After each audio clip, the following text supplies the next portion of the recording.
Hi, in this video we're just going to show you basically how you perform a satellite autoscan on the Telstar TD222O HDL.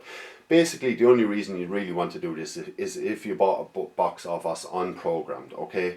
So we'd always recommend you buy it programmed because, you know, basically all the work is done for you. But, you know, if you're a glutton for punishment or whatever, this is what you might want to do, okay?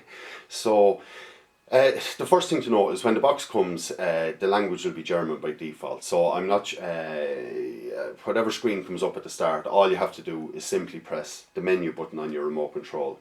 And what you want to do is arrow down twice and then arrow across once to this OSD. Then simply press the OK button.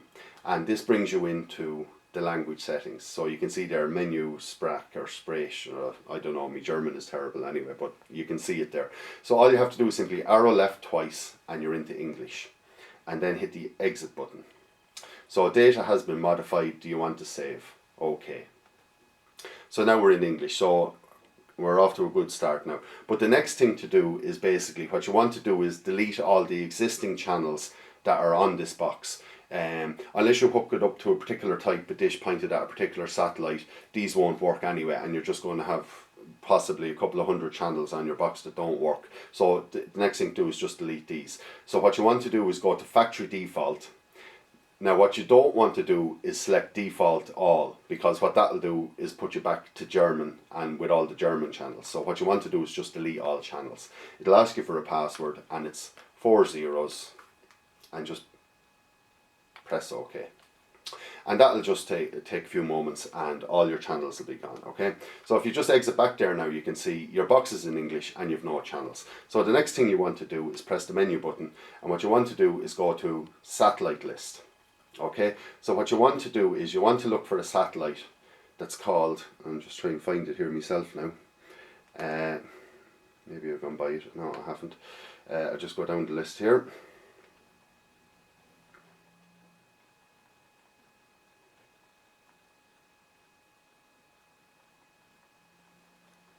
Just can't find it now. Oh, there we go. Oh, it must have been right at the start there. It's called Astra/Euro 1, but the key point is, you'll see there, it's 28.2, which is actually 28.2 degrees east, and that's where all the free UK stations are on. So what you want to do is basically scan that. So simply just press the red button. You want to do free to air only, because you don't want to do the encrypted channels, because you just won't get them unless you pay for them generally. Network is open, polarity horizontal and vertical, and scan reminder yes. You can just leave everything like that, okay? And then just simply press the OK button. Now this process might take 5 or 10 minutes because it's going to be scanning up to, you know, maybe 100 different transponders or something like that. So it can take a while, and what will happen is you'll get a pile of channels in, possibly, you know, in the region of 300. There's an awful lot of regional variations and maybe some duplications, things like that. So when after you have that done, and there's another video in the series showing you how you can, you know, arrange the channels into the order that you want and delete the ones you don't want and things like that. But as I say, if you buy a pre-programmed box, all this is done for you. So as I say now, this will take maybe 5 to 10 minutes. So I'm going to kill the video now in a few moments, because it's just going to be a lot of dead air, and I'll find it hard to talk for 10 minutes about the same subject, which is fairly basic. So when it comes to the end, then it'll probably ask you something like, do you want to save? And you can use your arrow keys and your OK button just to say, you know, OK, save these, and you can proceed from that point and look at the other video in the series then showing you how to sort and delete them. But as I say, basically, you know, just buy the box pre-programmed. You'll take all this hassle over for yourself. So that's basically it, how you perform a satellite autoscan to scan in all the free UK channels on the Telstar TD222O HDL.